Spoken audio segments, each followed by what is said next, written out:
ಇವತ್ತು ಟ್ರಾಫಿಕ್ ಅಂತಕ್ಕಂಥದ್ದು ದಿನನಿತ್ಯ ಹೆಚ್ಚಳಾಗ್ತಾನೆ ಇದೆ. ಇವತ್ತು ಟ್ರಾಫಿಕ್ ಇದರಲ್ಲಿ ಕಂಟ್ರೋಲ್ ಮಾಡಬೇಕಾದ್ರೆ ಜನರ ಪಾತ್ರನೂ ಕೂಡ, ಚಾಲಕರ ಪಾತ್ರನೂ ಕೂಡ ನಿಭಾಯಿಸಬೇಕಾಗುತ್ತೆ. ಇವತ್ತು ತಮ್ಮ ಡಿಪಾರ್ಟ್‌ಮೆಂಟ್‌ಲ್ಲೂ ಕೂಡ ಕರ್ತವ್ಯ ನಿಭಾಯಿಸಬೇಕಾಗುತ್ತೆ. ಈ ಎರಡರ ಮಧ್ಯೆ ಯಾವ ರೀತಿಯ ಹೊಂದಾಣಿಕೆಯಿಂದ ಕೆಲಸಗಳನ್ನ ಮಾಡಬೇಕಾಗುತ್ತೆ? ಟ್ರಾಫಿಕ್ ಅಂದ್ಬಿಟ್ರೆ ಆಕ್ಚುಲಿ ಸುಗಮ ಸಂಚಾರ. ಸುಗಮ ಸಂಚಾರಕ್ಕೆ ಸಂಬಂಧಪಟ್ಟಂಗೆ ಒಂದು ಟ್ರಾಫಿಕ್ ಪೊಲೀಸರು ಸ್ಥಳದಲ್ಲಿ ನಿಂತ್ಕೊಂಡು ವಾಹನವನ್ನ ಸಂಚಾರವನ್ನ ಏನು ಕಂಟ್ರೋಲ್ ಮಾಡೋದ್ರ ಜೊತೆಗೆ ಸಾರ್ವಜನಿಕರು ಕೂಡ ಅವ್ರದೇ ಆದ ಜವಾಬ್ದಾರಿ ಇದೆ.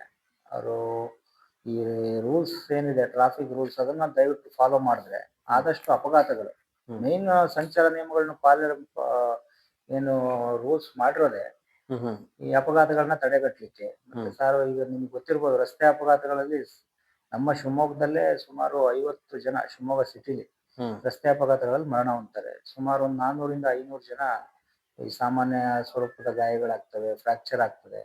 ಸೊ ಇಂಥ ಅಪಘಾತಗಳು ನಡೀತಾನೆ ಇರ್ತವೆ. ಆಮೇಲೆ ಸಣ್ಣ ಪುಟ್ಟ ಅಪಘಾತಗಳು ದಿನನಿತ್ಯ ನಡೀತಾ ಇರ್ತದೆ. ಅದಕ್ಕೆಲ್ಲ ಮೇಜರ್ ಕಾರಣ ಬಂದ್ಬಿಟ್ಟು ಏನು ಈ ಒನ್ ವೇ ಇರ್ತದೆ, ಆಪೋಸಿಟ್ ಬರೋದು.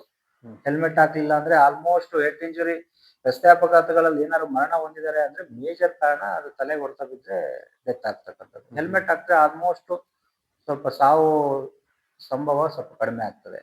ಸೊ ಈ ನಿಟ್ಟಿನಲ್ಲಿ ನೋಡಿದಾಗ ಸಾರ್ವಜನಿಕರ ಪಾತ್ರನೂ ಕೂಡ ತುಂಬಾ ಮುಖ್ಯ ಆಗ್ತದೆ. ಈಗ ಸಾರ್ವಜನಿಕರ ಪಾತ್ರನೂ ಕೂಡ ಮುಖ್ಯ ಆಗ್ತದೆ. ಹೆಲ್ಮೆಟ್ ಅವೇರ್ನೆಸ್ ಕೂಡ ಪದೇ ಪದೇ ತಮ್ಮ ಡಿಪಾರ್ಟ್‌ಮೆಂಟ್ ಇವತ್ತು ಅವೇರ್ನೆಸ್ ನೀಡ್ತಾನೆ ಬರ್ತಾ ಇದೆ. ಸೊ ಇದು ಈ ಅವೇರ್ನೆಸ್ ಇದಕ್ಕೂ ಜನ ಸ್ಪಂದಿಸಬೇಕು. ಇದು ಒಂದ್ ಕಡೆ ಅವರವರ ಒಂದು ಜೀವಕ್ಕೂ ಕೂಡ ಕಾಳಜಿ ವಹಿಸ್ತಕ್ಕಂಥ ಒಂದ್ ಕಡೆ ಆದ್ರೆ ಈ ಅವೇರ್ನೆಸ್ ತಾವು ಮೂಡಿಸ್ತಾ ಇದ್ರಿ. ಅವೇರ್ನೆಸ್ ಮೂಡಿಸಿದ್ರು ಕೂಡ ಇವತ್ತು ಕೆಲವೊಂದಿಷ್ಟು ರಾಜಕೀಯ ಆಗಿರ್ಬೋದು, ಇವತ್ತು ಪ್ರಭಾವಿ ನಾಯಕರು ಕೂಡ ಇವತ್ತು ಅದನ್ನ ಪಾಲನೆ ಮಾಡ್ತಕ್ಕಂಥದ್ದು. ಸೊ ಕಾನೂನಾತ್ಮಕವಾಗಿ ಪಾಲನೆ ಮಾಡಿದ್ರೆ ಇವತ್ತು ಪ್ರತಿಯೊಬ್ಬರ ಜೀವನ ಕೂಡ ಸುರಕ್ಷಿತವಾಗಿರುತ್ತೆ ಅನ್ನೋದಕ್ಕೆ ಯಾವ ರೀತಿ ಉದಾಹರಣೆ ಮತ್ತು ಇವತ್ತು ಎಲ್ರಿಗೂ ಕೂಡ ಒಂದ್ ಮಾತಿನಲ್ಲಿ ಹೇಳಬೇಕಾದ್ರೆ ಟ್ರಾಫಿಕ್ ರೂಲ್ಸ್ ಏನಕ್ಕೆ ಫಾಲೋ ಮಾಡಬೇಕು ಅನ್ನೋದು? ಟ್ರಾಫಿಕ್ ರೂಲ್ಸ್ ನಮ್ಮ ಒಂದು ಜೀವದ ರಕ್ಷಣೆಗೆ ಫಾಲೋ ಮಾಡ್ಬೇಕು. ಯಾವ್ದೋ ಒಂದು ಸರ್ಕಾರದ ನಿಯಮಕ್ಕಲ್ಲ, ಈ ತರ ಒಂದು ಕಾಯ್ದೆ ಇದೆ ಅಂತಲ್ಲ.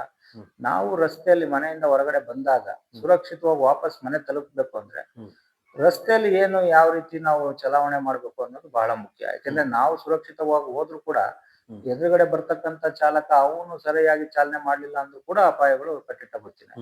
ಸೊ ಹಾಗಾಗಿ ಪ್ರತಿಯೊಬ್ರು ಕೂಡ ವಾಹನ ಹತ್ತಿದಾಗ ನಾನು ಬಹಳಷ್ಟು ಅರಿವು ಕಾರ್ಯಕ್ರಮಗಳಲ್ಲಿ ಹೋದಾಗ ಮಕ್ಳಿಗೆ ಮಾತಾಡಿದಾಗ ಅದನ್ನೇ ಹೇಳ್ತಾ ಇರ್ತೀನಿ. ನಿಮ್ ತಂದೆ ಗಾಡಿ ತಗೊಳಕ್ ಹೋಗ್ಬೇಕಾದ್ರೆ ಕೀ ಅಂತೂ ಬೇಕು ಗಾಡಿ ಚಾಲನೆ ಮಾಡಕ್ಕೆ. ಅದ್ರ ಜೊತೆಗೆ ಮೊಬೈಲ್ ಇದು ಯಾವ್ದಿದೆ ಹೆಲ್ಮೆಟ್ ಕೂಡ ತಗೊಂಡು ಹೋಗ್ಬೇಕು. ಸೊ ಕೀ ತಗೊಂಡು ಹೋದ ತಕ್ಷಣ ನಿಮ್ ತಂದೆ ತಾಯಿ ಯಾರು ಗಾಡಿ ಓಡಿಸ್ತಾರೋ ಅವ್ರಿಗೆ ಹೇಳಿ ಅದ್ರ ಜೊತೆ ಹೆಲ್ಮೆಟ್ ತಗೊಂಡು ಹೋಗಿ ಅಂತ. ಸೊ ಮಕ್ಕಳಿಂದ ಹೇಳ್ತಕ್ಕಂಥದ್ದು ತುಂಬಾ ಪ್ರಭಾವ ಬೀರ್ತದೆ. ಸೊ ಈ ತರ ಸಣ್ಣ ಪುಟ್ಟ ಒಂದು ಪ್ರಯತ್ನದ ಮೂಲಕ ಅರಿವು ಮೂಡಿಸ್ಲಿಕ್ಕಂತ ಮಾಡ್ತಾ ಇದೀವಿ. ಅದ್ರ ಜೊತೆಗೆ ಅದೇ ಈ ಸಾರ್ವಜನಿಕರು ರಸ್ತೆ ನಿಯಮಗಳನ್ನ ಪಾಲನೆ ಮಾಡಿದ್ರೆ ಅವರಿಗೆ ಸುರಕ್ಷಿತ. ಯಾಕಂದ್ರೆ ಸಾಕಷ್ಟು ನಾವು ನೋಡಿದಾಗ ಪೊಲೀಸರು ಅದರಲ್ಲೂ ಮುಖ್ಯವಾಗಿ ಟ್ರಾಫಿಕ್ ಪೊಲೀಸರು ಅಪಘಾತಗಳು ಆದಾಗ ನೋಡ್ತಾ ಇರ್ತೀವಿ. ಅವ್ರ ಫ್ಯಾಮಿಲಿ ಕೆಲವು ರೀಸೆಂಟ್ ಒಬ್ರು ಡಾಕ್ಟರ್ ಇಲ್ಲಿ ಡೆತ್ ಆದ್ರು ಮೆಗನ್ ಹಾಸ್ಪಿಟಲ್. ಅವ್ರ ತಾಯಿ ಕಷ್ಟಪಟ್ಟು ಒಂದು ವೈದ್ಯ ಮಾಡ್ಬೇಕು ನನ್ನ ಮಗಳನ್ನ ಅಂತ ಹೇಳಿ ದೂರದ ಉಡುಪಿಯಿಂದ ಇಲ್ಲಿ ಶಿವಮೊಗ್ಗಕ್ಕೆ ಸೇರಿಸಿದಾಗ ಒಳಗಡೆನೆ ಒಂದು ಲಾರಿ ಹರಿದು ಅವರು ಮೃತಪಟ್ಟರು. ಸೊ ಆ ಫ್ಯಾಮಿಲಿದು ಲಾಸು ನಾವು ಆಸ್ ಎ ಪಬ್ಲಿಕ್ ಅದು ನೋಡಕ್ ಆಗೋದಿಲ್ಲ.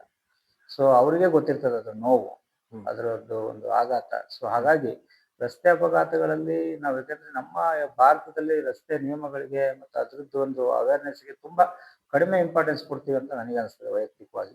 ಸೊ ಅದಕ್ಕೆ ಇನ್ನೂ ಹೆಚ್ಚು ಸರ್ಕಾರ ಮಟ್ಟದಲ್ಲಾಗಿರ್ಬೋದು, ಜನಗಳು ಕೂಡ ಅದ್ರ ಬಗ್ಗೆ ಹೆಚ್ಚು ಕಾಳಜಿ ವಹಿಸ್ತಾರೆ. ನಾವು ಅಪಘಾತಗಳನ್ನ ತಡಿಬಹುದು ಮತ್ತೆ ನಮ್ಮ ಜೀವವನ್ನ ಉಳಿಸ್ಕೊಬಹುದು. ಹಾಗಾಗಿ ಟ್ರಾಫಿಕ್ ನಿಯಮಗಳು ತುಂಬಾ ಬಹಳ ಮುಖ್ಯ ಅಂತ ನನಗೆ ಅನಿಸ್ತದೆ. ಸರ್, ಇವತ್ತು ಏಜ್ ಆಗಿಲ್ದೇ ಇರ್ತಕ್ಕಂಥ ಹುಡುಗರು ಕೂಡ ಏನಂತಾರೆ ಯುವಕರು ಕೂಡ ಇವತ್ತು ವಾಹನ ಚಾಲನೆ ಮಾಡ್ತಾ ಇದ್ದಾರೆ. ಸೊ ಅವ್ರಿಗೆ ಫೈನ್ ಹಾಕ್ತಕ್ಕಂಥದ್ದು ಕೂಡ ತಾವು ಮಾಡ್ತಾ ಇದ್ದೀವಿ. ಇದರಲ್ಲಿ ಪೋಷಕರು ಯಾವ ರೀತಿ ಪಾತ್ರ ನಿಭಾಯಿಸಿದ್ರೆ ಮಕ್ಕಳ ಒಂದು ರಕ್ಷಣೆ ಮತ್ತೆ ಆಕ್ಸಿಡೆಂಟ್ ಕೂಡ ತಪ್ಪಿಸಬಹುದು ಮಕ್ಕಳಿಂದ? ನಿಮ್ಗೆ ಹೀಗೆ ಗೊತ್ತಿದೆ ನಮ್ಮ ದೇಶದ ಕಾನೂನು ಏನಿದೆ, ಚಾಲನೆ DL ಬರೋದೇ 18 ವರ್ಷಕ್ಕೆ. ಆಮೇಲೆ ನಮ್ಮ IME ಕಾಯ್ದೆ ಪ್ರಕಾರನೂ ಕೂಡ ಈ ಚಾಲನೆ DL ಇಲ್ಲದವರಿಗೆ ವಾಹನ ಕೊಟ್ರೆ ಅವ್ರಿಗೂ ಕೂಡ ದಂಡ ಇದೆ. ಸೊ ಅಂತದ್ರಲ್ಲಿ ಮಕ್ಕಳಿಗೆ ಅಪ್ರಾಪ್ತರಿಗೆ ಏನಾದ್ರು ವಾಹನ ಚಾಲನೆ ಮಾಡ್ಲಿಕ್ಕೆ ಕೊಟ್ಟರೆ ಅವ್ರ ಪೋಷಕರಿಗೆ ಜೈಲು ಶಿಕ್ಷೆ ಕೂಡ ಇದೆ. ಸುಮಾರು 25,000 ತನಕ ದಂಡ ಕೂಡ ಇದೆ. ಇಷ್ಟೆಲ್ಲ ಕಾನೂನುಗಳು ಇದ್ದು ಕೂಡ ಅದರ ಏನು ಜಾಗೃತಿ ಅಥವಾ ಅರಿವು ಅಂತಾರೆ. ಸೊ ಈಗಿನ ಮಕ್ಕಳು ಕೂಡ ಅಷ್ಟೇ ಫಾಸ್ಟ್ ಇದ್ದಾರೆ. ಈಗೆಲ್ಲ ನೀವು ನೋಡ್ತಿರ್ಬೋದು ವೀಲಿಂಗು ಇದೆಲ್ಲ ಅದರಿಂದ ಸಾಕಷ್ಟು ಅನಾಹುತಗಳು ಆಗ್ತಾ ಇದಾವೆ. ಸೊ ಅವೆಲ್ಲವೂ ಕೂಡ ಪೋಷಕರು ಕೂಡ ಇದನ್ನ ಅರ್ಥ ಮಾಡ್ಕೊಬೇಕು. ಮಕ್ಕಳು 18 ವರ್ಷ ತನಕ ಏನೇ ಒತ್ತಡ ಇರಲಿ ಅವ್ರಿಗೆ ಕೊಡಬಾರ್ದು. ಯಾಕಂದ್ರೆ ನಾವು ರೀಸೆಂಟಾಗಿ ಈಗ ಸ್ಕೂಲ್ ಬಸ್ ಡ್ರೈವ್ ಮಾಡಿದಾಗ ಈ ಕಾಲೇಜು PUC ಎಲ್ಲ ಹೋದಾಗ ಮಕ್ಕಳು ಹೊರಗಡೆ ಗಾಡಿ ನಿಲ್ಸೋದು, ಒಳಗಡೆ ಹೋಗೋದು. ಸೊ ಇವೆಲ್ಲವನ್ನು ನಾವು ಅಬ್ಸರ್ವ್ ಮಾಡಿದ್ದೀವಿ. ಸಾಕಷ್ಟು ಅರಿವು ಮೂಡಿಸ್ತೀವಿ. ಪ್ರಕರಣಗಳು ಕೂಡ ದಾಖಲಾಗಿದ್ದಾವೆ. ಬಟ್ ಅದು ಮನೆಯಿಂದನೇ ಅದು ಜಾಗೃತಿ ಪ್ರಾರಂಭ ಆಗಬೇಕು ಅನ್ನೋದು. ಇವತ್ತು ಸುಗಂಧ ಟಿವಿ ಮಾಧ್ಯಮದವರು ಶಿವಮೊಗ್ಗ ನಗರದಲ್ಲಿ ಸಂಚರಿಸಿ ಶಿವಮೊಗ್ಗ ಟ್ರಾಫಿಕ್ ಸುಧಾರಣೆ ಬಗ್ಗೆ ಮತ್ತು ಸಂಚಾರ ನಿಯಮಗಳ ಬಗ್ಗೆ ಒಂದು ಸಾಮಾಜಿಕ ಕಳಕಳಿ ಇಟ್ಕೊಂಡು ಇವತ್ತು ಕೆಲವು ವಿಚಾರಗಳನ್ನ ನನ್ನಲ್ಲಿ ಬಂದು ಮಾತಾಡಿದ್ದಾರೆ. ಸೊ ನಾನು ಕರ್ನಾಟಕ ಜನತೆಗೆ ಮತ್ತು ಶಿವಮೊಗ್ಗದ ಜನತೆಗೆ ಕೇಳೋದಿಷ್ಟೇ, ದಯವಿಟ್ಟು ಸಂಚಾರಿ ನಿಯಮಗಳನ್ನ ಪಾಲನೆ ಮಾಡಿ. ಆದಷ್ಟು ನಿಯಮಗಳಿರದೆ ತಮ್ಮ ಸುರಕ್ಷತೆಗೆ, ಏಕೆಂದರೆ ರಸ್ತೆ ಅಪಘಾತಗಳಲ್ಲಿ ಪ್ರತಿನಿತ್ಯ ಸಾಕಷ್ಟು ಜನ ಮೃತರಾಗ್ತಾ ಇದ್ದಾರೆ. ಅದ್ರ ಜೊತೆಗೆ ಸಣ್ಣ ಪುಟ್ಟ ಗಾಯಗಳಿರ್ಬೋದು, ಮತ್ತು ಪರ್ಮನೆಂಟ್ ಡಿಸಬಿಲಿಟಿ ಎಲ್ಲ ಆಗ್ತಾ ಇದ್ದಾರೆ. ಸೊ ಇದನ್ನೆಲ್ಲ ತಪ್ಪಿಸ್ಬೇಕು, ಒಂದು ಕುಟುಂಬ ಸಂತೋಷವಾಗಿರ್ಬೇಕು ಅಂದರೆ ಸೊ ಈ ರಸ್ತೆ ಅಪಘಾತಗಳು ಆಗಬಾರ್ದು.